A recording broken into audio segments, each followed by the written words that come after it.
आणि घरचे देऊ शकत नाही ते फ्री देण्याचा प्रयत्न आहे. दर 3 महिन्याने मेडिकल चेकअप, टॉनिक्सच्या गोळ्या, रोजचं योगानंतर खाणं, महिन्यातलं सॅनिटरी नॅपकिन, दर 3 महिन्याने ब्युटी पार्लर, दर 6 महिन्याने डेंटिस्टकडून दात क्लिनिंग, महिन्यातून एक सिनेमा, दर 3 महिन्याने आउटिंग, असे मोठं पॅकेज आहे.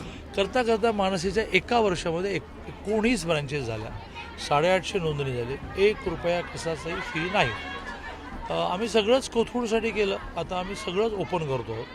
20 प्रकल्प माझे चालतात हे सांगण्याची आत्ता वेळ नाही, पण आज या 19 मानसीच्या केंद्रातल्या 850 महिला आणि काही जणींनी उत्सुकता दाखवली ना आम्हाला यायचं आहे, असं जवळ 1100 जणींनी एकत्र योगा केला.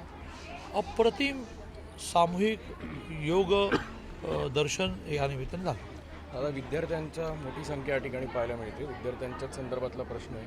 हिंदी भाषेचा विषय आपण जर पाहिलं तर अनडिक्लेअर्ड डिसिजन जो झालेला आहे, तिसऱ्या भाषेचा जो विषय आहे त्याच्यासाठी शिक्षक आणि त्याचबरोबर पाठ्यपुस्तकांचा एक थोडी अडचण येण्याची शक्यता आहे. तुम्ही कसं बघताय संपूर्ण निर्णय? मला असं वाटतं की प्रत्येकच विषयाचं राजकारण करण्याची आवश्यकता नाही, त्यातलं समाजकारणसुद्धा शोधलं पाहिजे. हिंदी ही एका अर्थाने शाळांमध्ये सक्तीची केली नाही. दादा, आता शरद पवारांची पत्रकार परिषद पार पडली. त्यांचं म्हणणं की महाविकास आघाडी म्हणून आम्ही महापालिका स्थानिक स्वराज्य संस्थांच्या निवडणुकीला सामोरं जाणार आणि मुंबईत उद्धव ठाकरे हेच शक्तिशाली आहेत, असं मोठं वक्तव्य त्यांचं. चांगलं आहे. पवारांना अलीकडच्या काळात त्यांच्यापेक्षा आणखीन कोणतरी पॉवरफुल आहे असं म्हणावं लागतं आणि त्यांच्यापेक्षा वयाने लहान माणसाला पॉवरफुल म्हणावं लागतं. चांगला आहे. हा पवारांचा मनाचा मोठेपणा आहे. दादा, महापालिकेच्या संदर्भात एक प्रश्न आहे. 2 आठवड्यापूर्वी तुम्ही आयुक्तांना भेटलात. कमी वेळात जास्त पाऊस होण्याचा ट्रेंड अनेक दिवसांपासून पाहायला मिळतो, मात्र नागरिकांना मोठी समस्या पाहायला मिळते. दादा, अक्षरशः वाहतूक कोंडी तर आहेच आहे, पण रस्त्यावर पाणी साठण्याचं काम जे आहे ते गेल्या अनेक दिवसांपासून. तुमच्या प्रश्नामध्येच त्याचं उत्तर आहे. यावेळचा पाऊस हा एक्स्ट्राऑर्डिनरी कसा, तर मे महिन्यामध्ये वळी येतो, तर मे महिन्यामध्येच नॉर्मल पाऊस आहे. ढगफुटी म्हणजे परवा मी कोल्हापुरात होतो, माझ्या बंगल्याच्या पायऱ्यांना पाणी लागलं, अनेक घरामध्ये छाती एवढं पाणी आलं. एवढा पाऊस पडल्यानंतर आता तुम्ही देशभरातले चित्र पाहता, एक न एक शहर. हे बघा, 2 वर्षापूर्वी दुबईसारखं शहर पाण्याखाली गेलं आणि त्यामुळे शेवटी आपली रचना जी असते ते नॉर्मल कंडिशनला असते, आता ती ॲबनॉर्मल झाली. असं झालं का की पुण्यामध्ये काय झालं, 4 दिवस संपूर्ण शहर तळं झालं, असं नाही होत ना, लगेच ते पाणी वाहून जातं. तरीही मी कमिशनरला म्हटलंच आहे की अनेक ठिकाणी पावसाचं पाणी वाहून जाणारी जी पाईपलाईन आहे ती नाहीच आहे, घातलीच गेली नाही, बिलं काढली गेली. या सगळ्याची चौकशी करा. आणि कमिशनर खूपच चांगले आहेत, 5 वर्ष PM हाऊसमधून राहून आलेले आहेत, ते हळूहळू एकेका विषयाचा अभ्यास करतात. दादा, एकनाथ खडसे यांच्या पक्षप्रवेशाची बरीच चर्चा होती.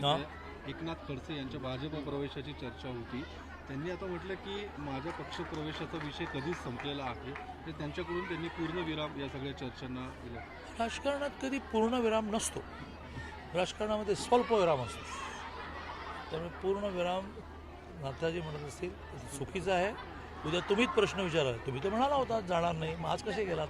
देशाला गृहमंत्र्याची गरज असताना गृहमंत्री घर फोडण्याचं काम करताय. उद्धव ठाकरेंनी अमित शहांवर ते गृहमंत्री म्हणून उत्तम काम करत आहेत आणि कोणाचं घर फोडलं नाही. लोकशाहीमध्ये हे स्वातंत्र्य आहे ना की मी कुठल्या पक्षात जावं, का मानगूट धरून आणली, का दंडुका लावला दाखवला. बघा, तुम्हाला तुमची माणसं टिकवता येत नाही, अशी स्थिती येणार आहे मुंबई महानगरपालिकेमध्ये. उमेदवार मिळणं कठीण होईल, शिवसेनेला उमेदवार मिळणं कठीण. दादा, खरं तर राज ठाकरे युती करताना फारसे उत्सुक दिसत नाहीत, पण उद्धव ठाकरे खूपच पुढे गेलेत. नाही झालंच पाहिजे, केलं पर्यायच नाही. जर मनसेवर युती गेली तर थोड्या तरी जागा येतील, अदरवाईज मी सांगितलं ना 75, कालची फिगर 75 आहे. 75-92 पैकी सिटिंग नगरसेवक उद्धवजींचे एकनाथजींकडे गेले. अजून 4 महिने आहेत, बहुधा 92 पैकी 93 जातल्याचं दिसतं आहे.